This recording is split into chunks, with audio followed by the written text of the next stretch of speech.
નમસ્કાર વિદ્યાર્થી મિત્રો, ધોરણ 11 ચેપ્ટર નંબર 2 પરમાણુના બંધારણમાં છેલ્લે આપણે કક્ષકોના આકાર વિશે ચર્ચા કરેલી હતી. હવે એમના પછીનો નેક્સ્ટ પોઈન્ટ એ પરમાણુમાં ઇલેક્ટ્રોનની ગોઠવણી એ આપણે સમજવાનું છે કે કોઈ પણ પરમાણુની અંદર ઇલેક્ટ્રોનની ગોઠવણી કઈ રીતે થાય છે. બરાબર. હવે જો અહીંયા એનસીઈઆરટી ની આપણી ટેક્સ્ટબુક પ્રમાણે એક ઇલેક્ટ્રોનીય સ્પીસીસ, ઉદાહરણ તરીકે એક ઇલેક્ટ્રોન ધરાવતો જો કોઈ પરમાણુ હોય તો પહેલા એ વિચારીએ કે હાઇડ્રોજન. તો હાઇડ્રોજનની અંદર ઇલેક્ટ્રોનની ગોઠવણી કઈ રીતે થાય છે. બરાબર. હાઇડ્રોજનની અંદર એક ઇલેક્ટ્રોન છે અને આ એક ઇલેક્ટ્રોન સૌથી ઓછી ઉર્જા ધરાવતી કક્ષક એટલે કે પહેલી કક્ષક 1s કક્ષકની અંદર ગોઠવાય છે. પણ હાઇડ્રોજન પરમાણુની અંદર ઇલેક્ટ્રોન 1s કક્ષકની અંદર ગોઠવાય છે. બરાબર. તો એ 1s કક્ષક પછી ઉર્જાના ક્રમ કેવી રીતના નક્કી કરવામાં આવે છે. બરાબર. તો હાઇડ્રોજન પરમાણુ માટે ઉર્જાના ક્રમનો આપણે એક ગ્રાફ સમજીએ કે ઉદાહરણ તરીકે ચલો અહીંયા y અક્ષિસ ઉપર હું ઉર્જા આપી દઉં છું. ચલો અહીંયા સૌથી હાઇડ્રોજનની ચર્ચા કરીએ છીએ તો હાઇડ્રોજનની અંદર એક ઇલેક્ટ્રોન છે અને આ એક ઇલેક્ટ્રોન 1s કક્ષકની અંદર છે. માટે એમની ઇલેક્ટ્રોન રચનાને આપણે લખી શકાય 1s1. બરાબર. તો ઉર્જાના ક્રમ પ્રમાણે જો આપણે જોતા હોઈએ તો ઉર્જાના ક્રમમાં સૌથી ઓછી ઉર્જા એ 1s કક્ષકની છે. બરાબર. ત્યાર પછી ક્રમશઃ જો અહીંયા કક્ષકો આવતી હોય તો અહીંયા 2s કક્ષક છે, અહીંયા 2p કક્ષક છે, અહીંયા 3s કક્ષક, 3p કક્ષક, અહીંયા 3d કક્ષક, અહીંયા 4s, 4p, 4d, 4f કક્ષક. બરાબર. ક્રમશઃ ઉર્જાઓ એ આપણે મુખ્ય ક્વોન્ટમાંકની અંદર જોયું હતું કે જેમ મુખ્ય ક્વોન્ટમાંકનું મૂલ્ય વધતું જાય છે તેમ અહીંયા કક્ષકોની ઉર્જાઓ પણ વધતી જાય છે. પણ અહીંયા મિત્રો ખાસ યાદ રાખવાનું છે કે હાઇડ્રોજન પરમાણુમાં ઇલેક્ટ્રોનની ભરતી માટે ઉર્જાનો ક્રમ આવી રીતે નક્કી કરવામાં આવે છે. આ ઉર્જાના ક્રમને જો તમારે લખવો હોય ચડતા અથવા તો ઉતરતા ક્રમમાં તો તમે આવી રીતના લખી શકો કે 1s કક્ષકની ઉર્જા સૌથી ઓછી છે, એમના કરતા વધારે 2s ની ઉર્જા, પણ 2s અને 2p ની ઉર્જા હાઇડ્રોજન પરમાણુના ઇલેક્ટ્રોન માટે એ અહીંયા સરખી ઉર્જાઓ ધરાવે છે. એટલે 2s = 2p લખાય. 2p કરતા 3s ની વધારે, પણ 3s, 3p અને 3d ની ઉર્જાઓ એ અહીંયા સરખી ઉર્જાઓ છે. બરાબર. તો આ માત્ર હાઇડ્રોજન પરમાણુ માટે જ યાદ રાખવાનું છે. આ 1s કક્ષક જે હાઇડ્રોજન પરમાણુની અહીંયા દર્શાવેલી છે એ ધરા અવસ્થા છે અથવા તો એમને ભૂમિ અવસ્થા પણ કહી શકાય કે ઇલેક્ટ્રોન જ્યારે 1s કક્ષકની અંદર હોય તો એમ કહી શકાય કે ઇલેક્ટ્રોન ધરા અવસ્થામાં છે અથવા તો ભૂમિ અવસ્થામાં છે. હવે જો આ 1s કક્ષકમાં રહેલો ઇલેક્ટ્રોન એ ઉર્જા મેળવે અને સંક્રમિત થાય અથવા તો એમના કરતા વધારે ઉર્જાવાળી કક્ષકમાં દાખલ થાય તો એ ઇલેક્ટ્રોન અહીંયા 2s અને 2p, તો અહીંયાથી ઇલેક્ટ્રોન ઉર્જા મેળવીને ઉત્તેજિત થઈને આગળની વધારે ઉર્જા ધરાવતી કક્ષકમાં જો જતો હોય તો આ 2s અને 2p કક્ષકો એમના માટે ઉત્તેજિત અવસ્થાઓ દર્શાવે છે. તો મિત્રો, તો 1s1 ઇલેક્ટ્રોન રચના એ હાઇડ્રોજનની ધરા અવસ્થાની ઇલેક્ટ્રોન રચના છે, પણ 1s માંથી ઇલેક્ટ્રોન જો 2s માં જાય તો એ એમની ઉત્તેજિત અવસ્થાની ઇલેક્ટ્રોન રચના કહી શકાય. આ માત્ર હાઇડ્રોજન પરમાણુ માટે અથવા તો એક ઇલેક્ટ્રોનીય સ્પીસીસો માટે આ ઉર્જાના ક્રમ લાગુ પડે છે. બરાબર. પણ બહુ ઇલેક્ટ્રોનીય સ્પીસીસ હોય અથવા તો બહુ ઇલેક્ટ્રોનીય પરમાણુઓ હોય તો એમના માટે ઇલેક્ટ્રોનની ભરતી કેવી રીતના થાય છે, ઇલેક્ટ્રોનની ગોઠવણ કેવી રીતના થાય છે, તો એ આમના કરતા અલગ વસ્તુ છે. બરાબર. એ પણ આપણે સમજીએ.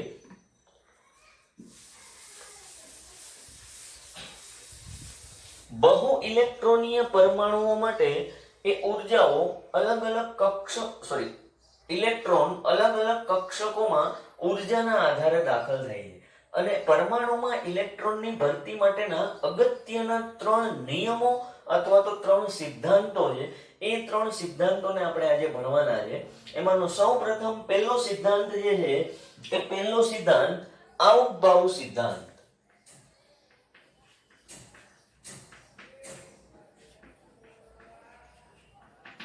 ચાલો, સૌથી પહેલો સિદ્ધાંત જે છે એ આઉટબાઉ સિદ્ધાંત છે. બરાબર. તો આઉટબાઉ સિદ્ધાંતના આધાર ઉપર ઇલેક્ટ્રોનની ભરતી કેવી રીતના થાય છે. બરાબર. તો એ આઉટબાઉ સિદ્ધાંતને સમજીએ. તો જો આઉટબાઉ સિદ્ધાંતની અંદર ધરા સ્થિતિ મતલબ કે એમની ભૂમિ અવસ્થામાં જે એમની ઇલેક્ટ્રોન રચના છે એમને આપણે ધરા અવસ્થા કહીએ છીએ કે ધરા સ્થિતિમાં કક્ષકો તેમની વધતી ઉર્જાના ક્રમમાં ગોઠવાય છે.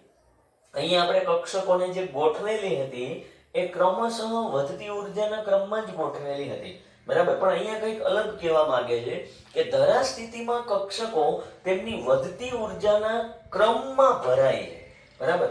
અથવા તો આ સિદ્ધાંતને બીજી રીતે સહેલી રીતે પણ વ્યાખ્યાયિત કરવામાં આવે છે કે ભાઈ સૌ પ્રથમ ઇલેક્ટ્રોન ઓછી ઉર્જા ધરાવતી કક્ષકમાં પ્રથમ દાખલ થાય છે. ત્યારબાદ કક્ષક સંપૂર્ણ ભરાઈ ગયા પછી ઇલેક્ટ્રોન ક્રમશઃ વધતી ઉર્જાના ક્રમમાં દાખલ થાય છે. બરાબર. તો અહીંયા સહેલી રીતે સમજી લઈએ કે સૌપ્રથમ ભાઈ ઇલેક્ટ્રોન ઓછી ઉર્જા ધરાવતી કક્ષકમાં પહેલા દાખલ થાય. એ કક્ષક સંપૂર્ણ ભરાઈ જાય ત્યારબાદ જ ઇલેક્ટ્રોન વધારે ઉર્જાવાળી કક્ષકોમાં ક્રમશઃ દાખલ થતા જાય છે. બરાબર. હવે મિત્રો આ ઉર્જાના ક્રમને નક્કી કેવી રીતના કરવા અથવા તો આ ઉર્જાઓ જે છે એ ઉર્જાઓના જે કક્ષકો છે કઈ કક્ષક કેટલી ઉર્જા ધરાવે છે કેવી રીતના નક્કી કરવું. બરાબર. તો ઇલેક્ટ્રોનની ભરતી માટેનો એક ચિતાર આપણે જોઈએ કે ઉદાહરણ તરીકે આપણી પાસે કક્ષકો કેટલી છે મિત્રો આપણે ક્વોન્ટમ આંકની અંદર સમજી ગયા હતા. અને ક્વોન્ટમ આંકની અંદર એ વસ્તુ પણ સમજી ગયા છીએ કે જેમ મુખ્ય ક્વોન્ટમ આંકનું મૂલ્ય વધે એમ કક્ષકની ઉર્જા પણ વધે. પણ અહીંયા આપણે એ પણ સમજશું આજે કે ગૌણ ક્વોન્ટમ આંકના મૂલ્ય બદલે તો પણ કક્ષકોની ઉર્જામાં ફેરફાર થાય છે. બરાબર. તો સૌપ્રથમ અહીંયા આપણે સમજીએ કે ભાઈ 1s કક્ષક. બરાબર. તો આવી s કક્ષકો કેટલી શક્ય છે તો કે ભાઈ ઘણી બધી આવી s કક્ષકો શક્ય છે.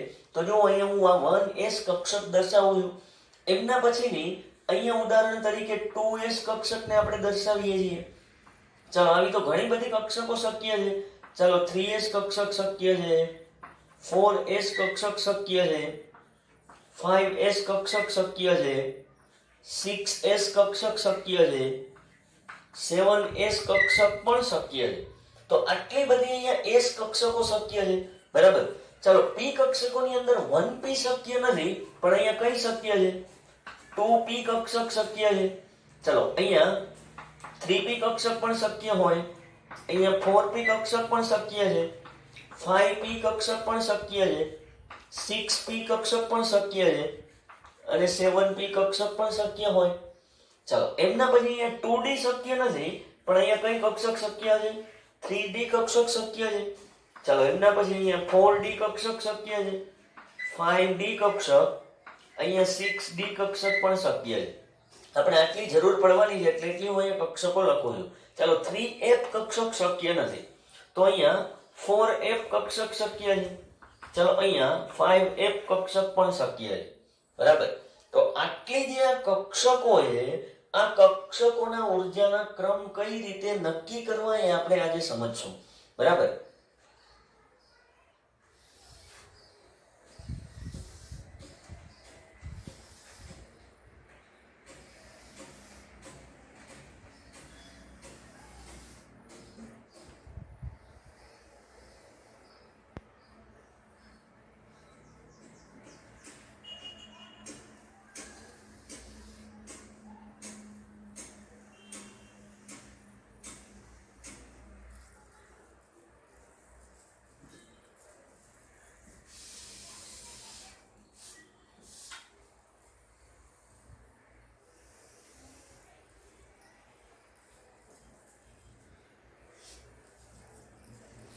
ચાલો બધી જે કક્ષકો આપેલી છે એમાં સૌથી પહેલા ઇલેક્ટ્રોન અહીંયા 1s કક્ષકની અંદર ભરાય છે.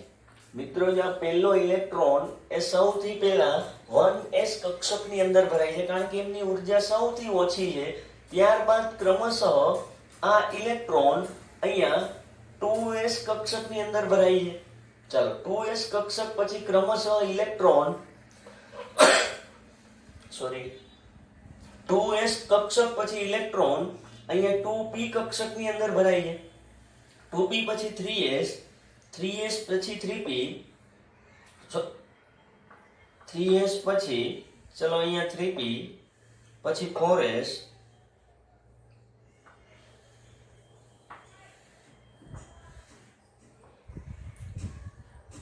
આ ચિતાર દોરવાનું આપણે એકમાત્ર કારણ કે સમજવામાં તમને સરળતા પડે. કઈ કક્ષક પછી કઈ કક્ષક ઇલેક્ટ્રોનથી સંપૂર્ણ ભરાય છે એ તમે આમની અંદર ક્રમશઃ જોતા જાઓ.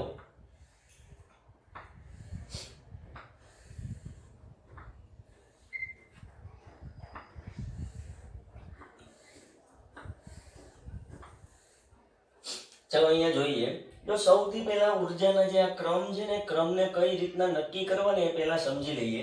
તો ઉર્જાનો ક્રમ સૌપ્રથમ નક્કી કરવા માટે એક નિયમ છે. એ ઉર્જાના ક્રમનો નિયમ ઉર્જા નક્કી n+l થી કરી શકાય. બરાબર, n+l ના મૂલ્યના આધાર ઉપર ઉર્જાઓ નક્કી કરવામાં આવે છે.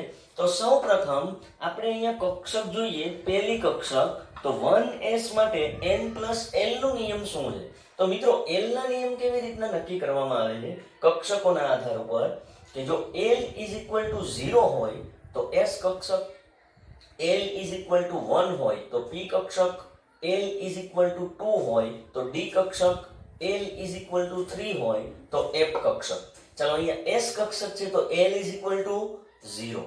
તો ચાલો અહીંયા 1 + 0 = 1. આ 1s કક્ષકની ઉર્જા સૌથી ઓછી છે એ આપણે જોતા જઈશું. ચાલો 1s પછી 2s કક્ષક આવે છે. ચાલો 2s કક્ષકની અંદર 2 + 0 = 2. બરાબર છે. ચાલો 2s પછી ક્રમશઃ 2p કક્ષક આવે છે. ચાલો 2p કક્ષક માટે 2 + p જે માટે l ની કિંમત 1 તો જુઓ અહીંયા 3. ચાલો 2p પછી 3s આવે છે.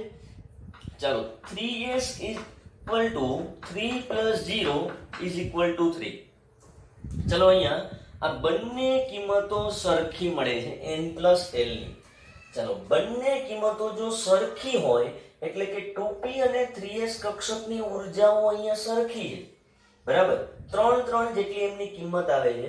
તો કઈ કક્ષક પહેલા ભરાય અથવા તો કઈ કક્ષક પછી ભરાય એ કેવી રીતના નક્કી કરવું? બરાબર, જો બંને n+l ની કિંમતો સરખી હોય તો જે કક્ષકનો મુખ્ય ક્વોન્ટમાંક વધારે હોય તેમની ઉર્જા વધારે થશે. બરાબર, ચલો અહીંયા 2p અને 3s છે તો 2p માટે મુખ્ય ક્વોન્ટમાંક જો 2 છે, અહીંયા મુખ્ય ક્વોન્ટમાંક 3 છે. તો જેનો મુખ્ય ક્વોન્ટમાંક વધારે હોય એમની ઉર્જા વધારે થાય.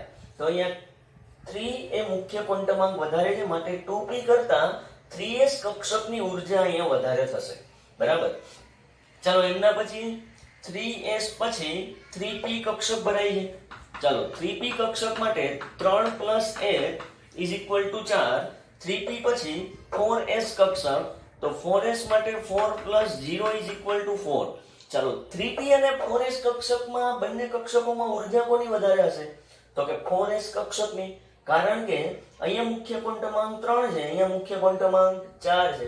ફરીથી જો બે કક્ષકોના n+l ઉર્જાના મૂલ્યો સમાન મળે તો જે કક્ષકનો મુખ્ય ક્વોન્ટમાંક વધારે હોય તેમની ઉર્જા વધારે થશે અને જેમનો મુખ્ય ક્વોન્ટમાંક ઓછો હોય તેમની ઉર્જા ઓછી થશે. ચાલો 4s પછી અહીંયા 3d કક્ષક આવે છે. ચાલો 3 + d કક્ષક છે માટે 2 તો = 5. ચાલો 3d પછી અહીંયા 4p કક્ષક મળે છે તો 4 + 1 = અહીંયા 5. પછી 5s કક્ષક મળે છે તો અહીંયા 5 + 0 = 5. આ ત્રણની અંદર ઉર્જાના ક્રમ જુઓ 5 5 છે. તો કોની ઉર્જા વધારે હશે ભાઈ? તો કે 5s ની, કારણ કે મુખ્ય ક્વોન્ટમાંકનું મૂલ્ય વધારે છે. તો ચાલો અહીંયા 5s ની ઉર્જા સૌથી વધારે આ ત્રણમાંથી, એમનાથી ઓછી 4p ની, એમનાથી ઓછી 3d ની ઉર્જા હશે. બરાબર. ચાલો 5s પછી અહીંયા 4d કક્ષક. ચાલો 4 + 2 = 6.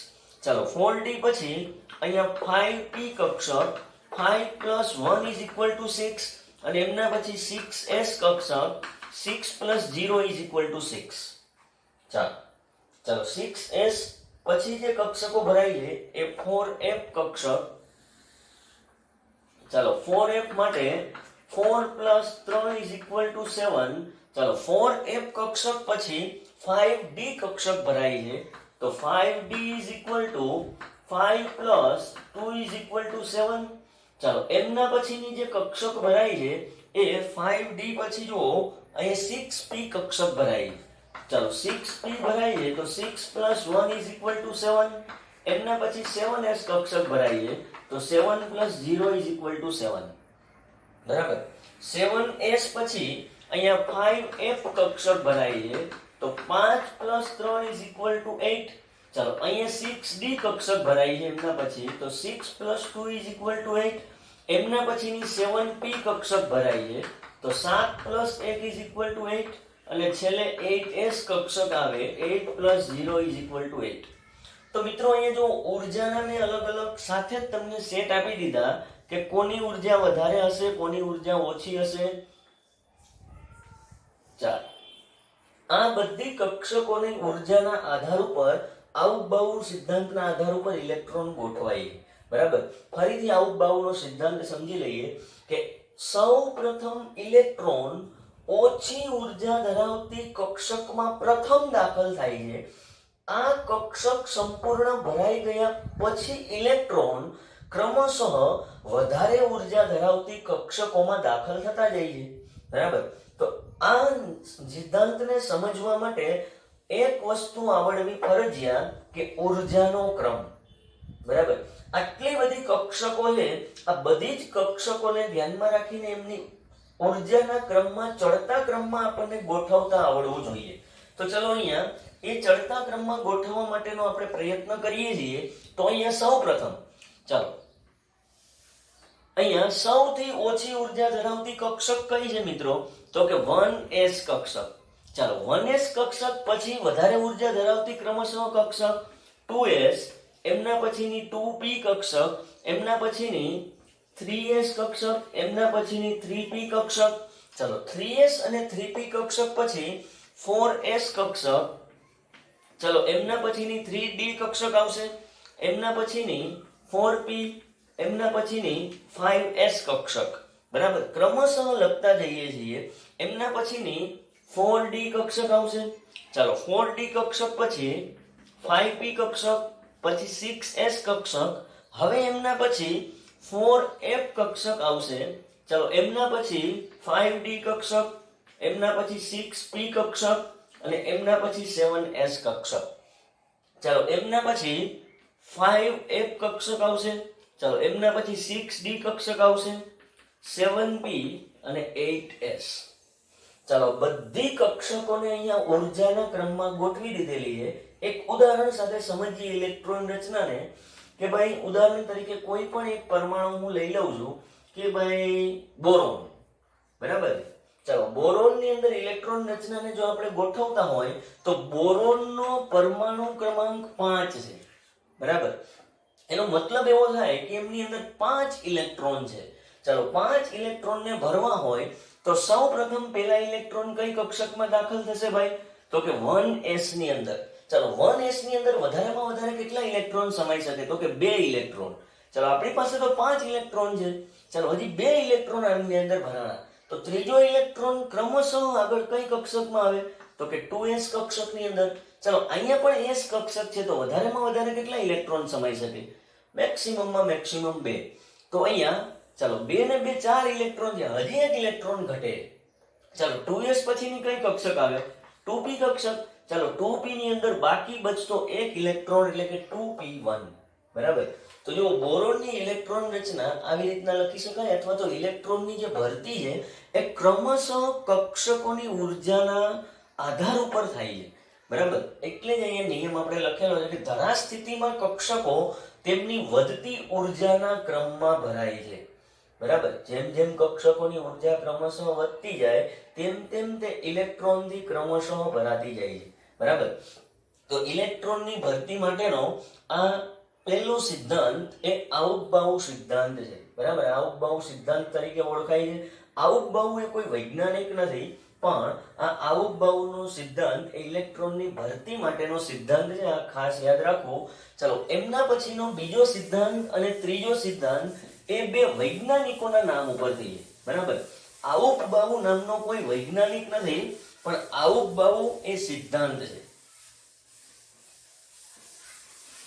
આ ઉર્જાનો ક્રમ, ઇલેક્ટ્રોનની ભરતી માટેનો આઉટબાઉનો સિદ્ધાંત એ ધોરણ 11 અને ધોરણ 12 માટે ખાસ કરીને રસાયણ વિજ્ઞાન ની અંદર આ પાયાનો પોઈન્ટ કહેવાય. એટલે લખીને તમારે આમનું પ્રિપેરેશન કરવાની છે, લખીને તમારે તૈયાર કરવાના છે, બરાબર.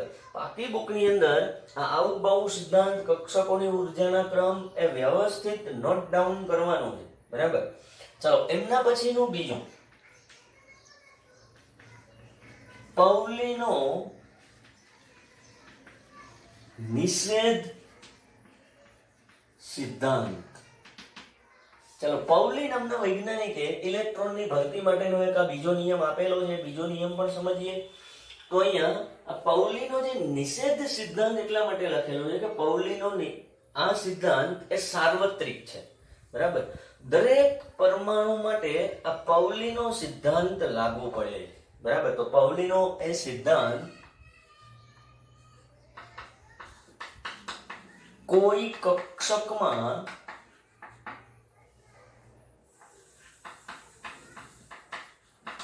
ઇલેક્ટ્રોન ગોઠવાય અથવા તો ભરાય ત્યારે તેમના ચારેય ક્વોન્ટમ આંકનું મૂલ્ય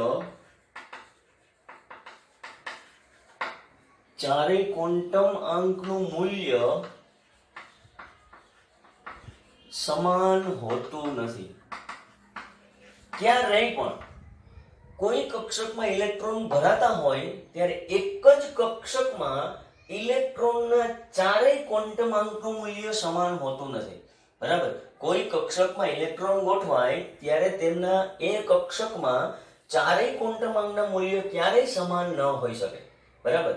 અથવા તો આ સિદ્ધાંતને બીજી રીતે પણ આપણે સમજી શકાય, અથવા તો બીજી રીતે પણ આ સિદ્ધાંતને લખી શકાય કે કોઈ કક્ષકમાં ઇલેક્ટ્રોન ગોઠવાય ત્યારે ઇલેક્ટ્રોનના જે ભ્રમણ છે એ એક જ કક્ષકમાં ઇલેક્ટ્રોનના ભ્રમણ ક્યારેય સમાન હોઈ શકે નહીં, બરાબર. તો બીજો સિદ્ધાંત પણ આપણે અથવા કરીને લખી શકાય કે કોઈ કક્ષકમાં ઇલેક્ટ્રોન ગોઠવાય ત્યારે એક જ કક્ષકમાં ઇલેક્ટ્રોનના ભ્રમણ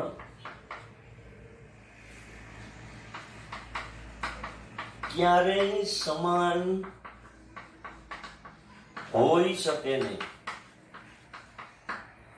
ચલો, ઇલેક્ટ્રોનના ભ્રમણ મતલબ, ચલો ધારો કે આપણી પાસે અહીંયા કોઈ એક કક્ષક છે.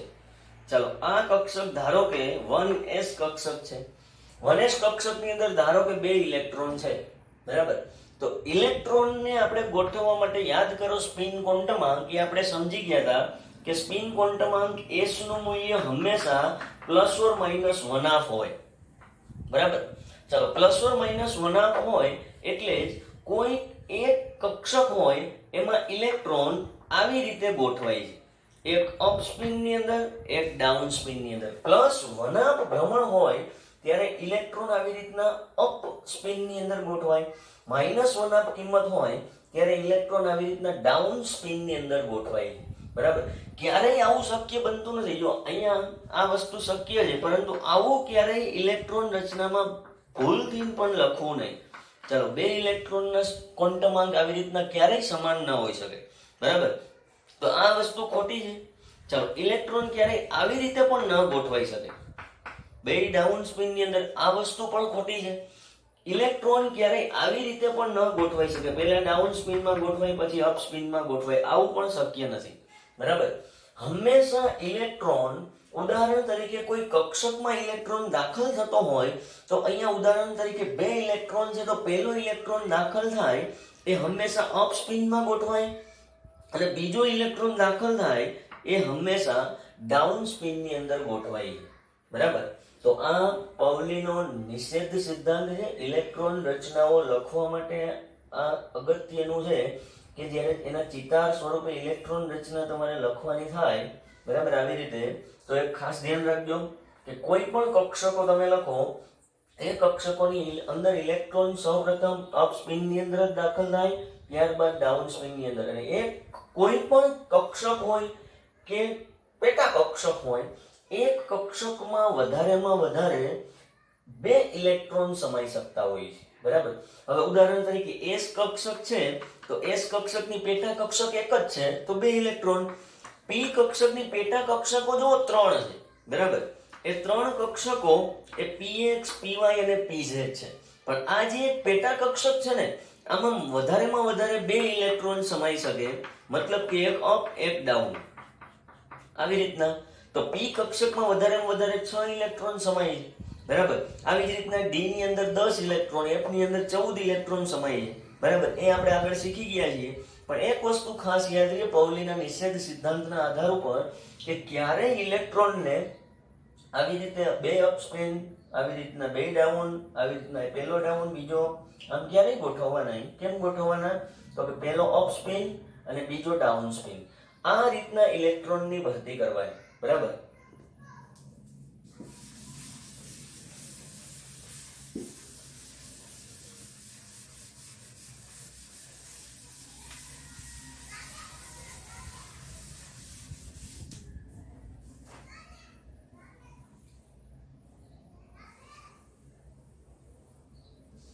ચાલો, એમના પછીનો ત્રીજો નિયમ એ હુન્ડનો નિયમ છે. ઇલેક્ટ્રોનની ભરતી માટે હુન્ડ નામના વૈજ્ઞાનિકનો એક આ નિયમ ભણવાનો છે. હુન્ડનો નિયમ ઘણો બધો અગત્યનો છે. ધોરણ 12 ની અંદર પણ ઇલેક્ટ્રોન રચનાઓ તમે ભણશો એટલે હુન્ડનો નિયમ ઘણો બધો અગત્યનો છે. હુન્ડનો નિયમ જનરલી કોના માટે લાગુ પડે છે? કે પી કક્ષકો, ડી કક્ષકો અને એફ કક્ષકો, સમાન ઉર્જા ધરાવતી કક્ષકો હોય ને, એમના માટે આ નિયમ લાગુ પડે છે. તો આ નિયમ એ આપણે અહીંયા લખીએ કે સમાન ઉર્જા ધરાવતી કક્ષકોમાં ઇલેક્ટ્રોન સૌપ્રથમ અયુગ્મિત રહેવાનું વલણ ધરાવે છે.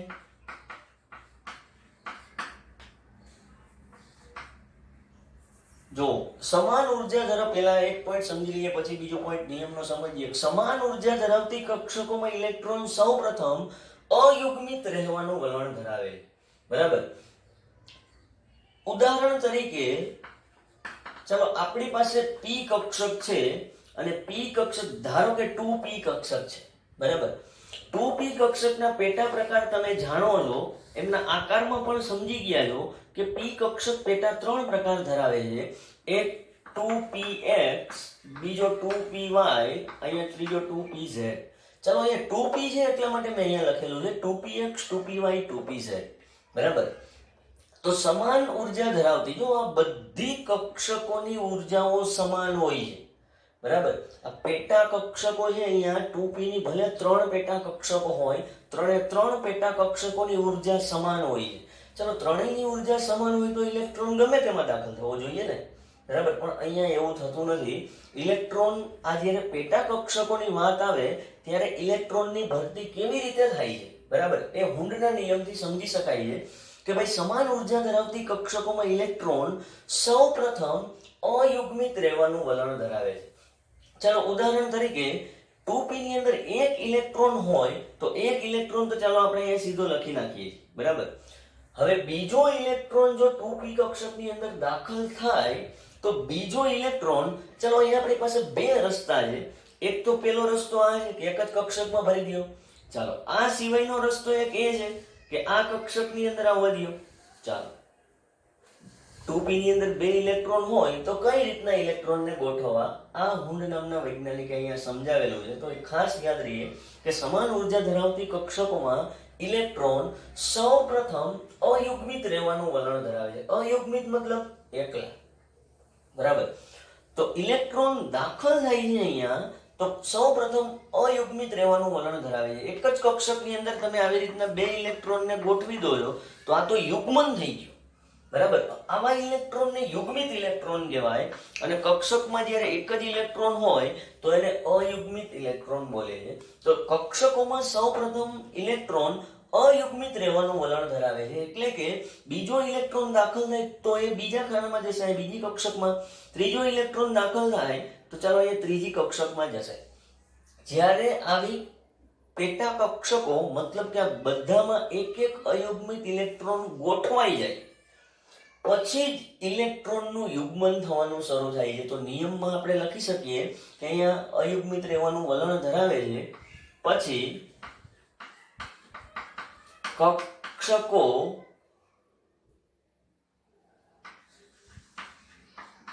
અર્ધપૂર્ણ ભરાઈ જાય ત્યારબાદ જ ઇલેક્ટ્રોનનું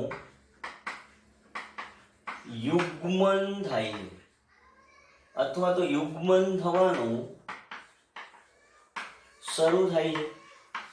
ચાલો ઇલેક્ટ્રોન અહીંયા માનો કે ચોથો ઇલેક્ટ્રોન હવે આવે છે. એ ચોથો ઇલેક્ટ્રોન અહીંયા ડાઉન સ્પિનની અંદર આવશે. ચાલો પાંચમો ઇલેક્ટ્રોન આવે તો પાંચમો હવે અહીંયા આવશે, છઠ્ઠો આવે તો છઠ્ઠો હવે અહીંયા આવશે, બરાબર. ચાલો આવું જ કોઈ બીજું ઉદાહરણ આપણે ડી કક્ષક માટે સમજીએ કે ધારો કે આપણી પાસે 3D કક્ષક છે, બરાબર. તમે બધા જાણો છો કે 3D કક્ષકના મિત્રો પેટા પ્રકાર એ 5 છે, એમના આકારમાં આપણે વ્યવસ્થિત રીતે સમજી ગયેલા છીએ. ચાલો આ 3, 4 અને આ 5, પાંચે પાંચ પેટા કક્ષકોના નામ dxy, dyz, dxz, dx2 - y2 and dz2, બરાબર. ચલો અહીંયા ઉદાહરણ તરીકે ચાલો 3D ની અંદર A2P6, ચાલો 3D ની અંદર હું સમજુ છું કે ભાઈ ચાલો કે 8 ઇલેક્ટ્રોન છે. આ 8 ઇલેક્ટ્રોન કેવી રીતના ગોઠવવા, બરાબર. તો અહીંયા ધ્યાન આપજો કે આ 8 ઇલેક્ટ્રોનને ગોઠવવા માટે પહેલો ઇલેક્ટ્રોન અહીંયા દાખલ થશે, બીજો એમાં નથી લખવાનો, બીજો ઇલેક્ટ્રોન અહીંયા લખવાનો છે, ત્રીજો ઇલેક્ટ્રોન ત્રીજી પેટા કક્ષકમાં, ચોથો ચોથી પેટા કક્ષકમાં, પાંચમો ઇલેક્ટ્રોન પાંચમી પેટા કક્ષકમાં દાખલ થાય. ચાલો હવે આ કક્ષક અર્ધપૂર્ણ ભરાઈ ગઈ છે, જોવો અહીંયા, બરાબર. એટલે હવે છઠ્ઠો ઇલેક્ટ્રોન ફરીથી આ પહેલી કક્ષકમાં દાખલ થાય. ચાલો પછી અહીંયા ફરીથી આ સાતમો ઇલેક્ટ્રોન અને અહીંયા આ આઠમો ઇલેક્ટ્રોન દાખલ થાય છે, બરાબર. તો હુન્ડના નિયમ પ્રમાણે ઇલેક્ટ્રોન સમાન ઉર્જા ધરાવતી કક્ષકમાં સૌપ્રથમ પહેલા તો શું કરે, અયુગ્મિત રહેવાનું વલણ ધરાવે.